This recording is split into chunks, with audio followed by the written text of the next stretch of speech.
y'all hear me all right? Yeah. All right. Pete was eloquent, talking about all my great attributes, in case you missed any of them. Now, I couldn't be more proud to be here today than to be here to support Pete Olson for the United States Congress, to support Mike Jackson, John Davis, and our whole list of candidates, all the way from the White House, John McCain, down to the courthouse.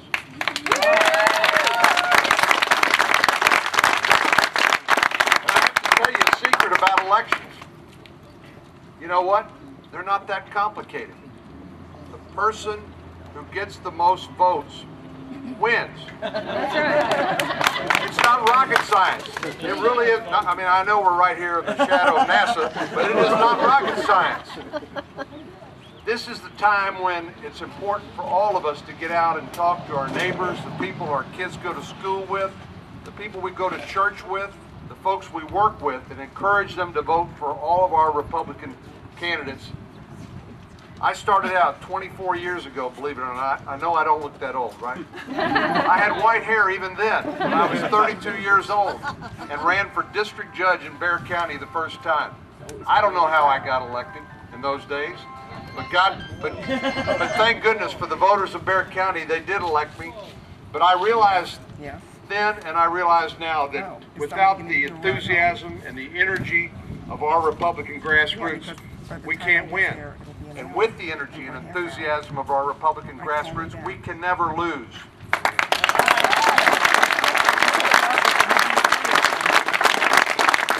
I know we've been at this a while, and some of you may be a little bit tired and worn down. I'm sure none of our candidates are. But we only have 10 days until the election. 10 days to the election. We can sleep afterwards, right? After November the 4th. That's why it's just so absolutely critical that each one of us do everything we can to get voters to the polls. And I know that, somebody has suggested perhaps maybe you want to get 2 or 3 or 4 people and put them in your car, and if they can't drive, just drive them to the polls. Well, I think that undershoots the goal. I think you need to contact 100 of your closest friends.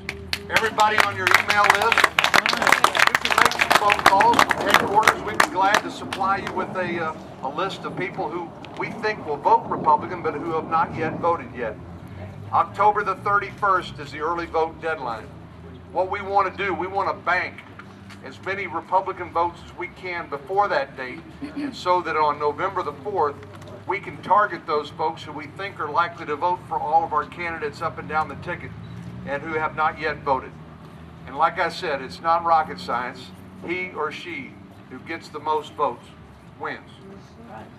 Well, there couldn't be more at stake in this election. Right here in the 22nd Congressional District, the choice couldn't be more clear between Pete Olson, a great patriot, former naval aviator, not a bad high school basketball player, I'm told. Somebody who attended Rice University. They wouldn't even let me into Rice University. And then went to UT Law School, and somebody who has served his state and his country in so many different capacities. And we've got a great group of candidates all the way up and down the ticket. But let me talk to you just a second about the one at the very top. Now, I know people have counted John McCain out time and time again. Never. Matter of fact, he is, I sort of think, I call him Lazarus. I mean, he has come back from the dead politically so many times that, I think people would learn. Don't count John McCain out. Barack Obama, charming guy. He's a charming guy with a tissue-thin resume. We don't know who, matter of fact, we suspect who Barack Obama would appoint to his cabinet, who would be giving him advice. But let me just tell you, what we do know is his voting record in the United States Senate. He has the most liberal voting record in the U.S. Senate. And let me tell you something, that's not easy to do. You got to really want it. You got to work hard for it, because you got to get to the left of Hillary, John Kerry, Teddy Kennedy, and you know what? There's actually a guy in the United States Senate named Bernie Sanders. Now, I don't know if you've followed Bernie Sanders or not. He's from Vermont. He's actually an independent, but he caucuses with the Democrats. He's got this kind of wild-looking white hair. Bernie Sanders is a self-avowed socialist. Now, don't take my word for it. You can go check it out on Google or Yahoo or whatever. He calls himself a socialist, and Barack Obama votes to the left of Bernie Sanders. So I think the best way to predict how people are going to perform in office is to look at their track record, look how they've performed before. But I have to tell you that you can't take a pass as Commander-in-Chief and the leader of the free world as President of the United States. You remember back when MoveOn.org ran a full-page newspaper ad in the New York Times saying General Petraeus, they said General Betrayus.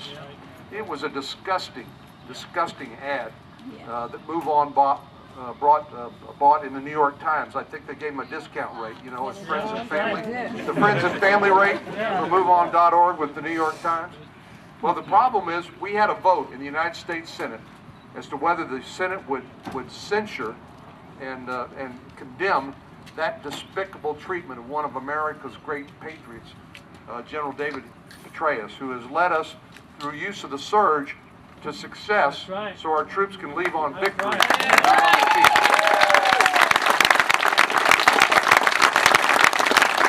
I remember it like it was yesterday. There were 3 votes we had. The second vote was on the condemnation of the MoveOn.org ad in the New York Times. Barack Obama was there for the first vote. He was there for the last vote, but he took a walk on the MoveOn.org and General Petraeus ad.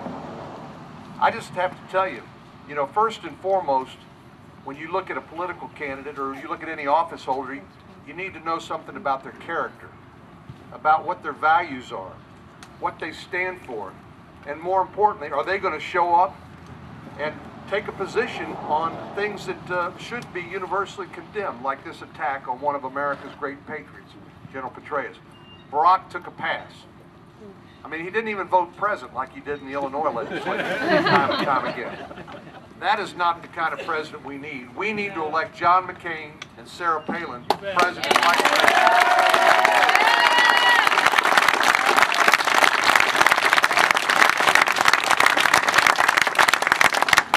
And I tell you what, they're going to need some help in the United States House of Representatives and the United States Senate. And that's why I'm asking for your support to re-elect me to the United States Senate. Let me tell you what the challenges are we got to deal with. Well, the Democrats, if they get a 60-vote filibuster-proof United States Senate, we're going to see taxes go up to pay for the $1.4 trillion increased spending that my opponent has said he wants to spend out of your pocket. You know, I think there's what they don't get is that by keeping taxes low, we can help stimulate the economy. The Democrats believe the only way you can stimulate the economy is take money out of your pocket and spend, and have the government spend it, while we crowd out the private sector, while we discourage small businesses from creating jobs. I tell you what, we need to make Washington more like Texas. Would you agree with me? Yeah.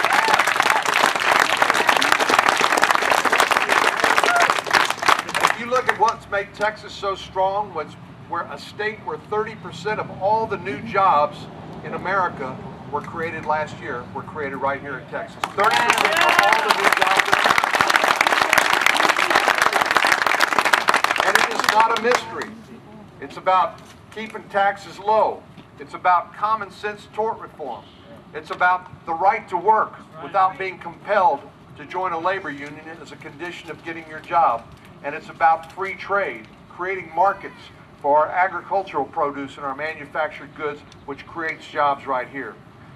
So I'm asking for your help, not only to elect me, re-elect me, but elect John McCain and Sarah Palin, to elect Pete Olson, Mike Jackson, John Davis, all of us up and down the ticket. And the way you can do that is by making sure we get out and get more votes than our opponent. It's not that hard. We got 10 days left. We can take a nap after it's over. So please continue to help us do what you've been doing and make sure we turn out our vote for a great victory on November the 4th. Thank you, and God bless all of you.